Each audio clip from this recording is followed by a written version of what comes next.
aqui hoje para contar uma lenda da fogueira de São João.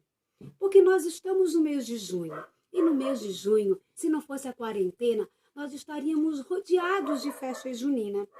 Mas, com a crise que a gente está vivendo, nós podemos nos deliciar das coisas gostosas de junho dentro de casa. E uma delas são as belas histórias juninas. A lenda da fogueira de São João nos conta mais ou menos assim. Isabel foi visitar Nossa Senhora e disse que estava grávida, prestes a ter um filho. Nossa Senhora, na hora, ficou preocupada e perguntou: como vou saber quando vai nascer essa criança para mim ir lhe ajudar, minha prima?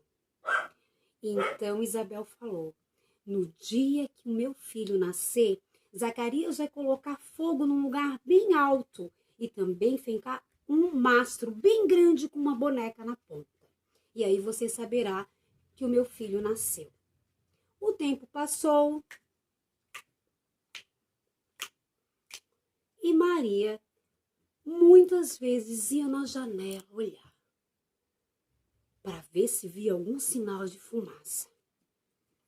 Um belo dia, no dia 24 de junho, Maria olhou pela janela e lá estava uma fumaceira danada. Não demorou muito para que Maria percebesse grandes lavaredas de fogo alaranjadas brilhando no céu e um mastro enorme. Maria então pensou: tenho que ajudar minha prima Isabel. Ela está precisando de mim. Como era noite, Maria precisava ir caminhando. Todas as pessoas resolveram imitar Zacarias e acender uma grande fogueira. Assim, tudo ficou iluminado para a passagem de Maria, que chegou na casa de Isabel e encontrou o pequeno bebê no seu colo, João Batista.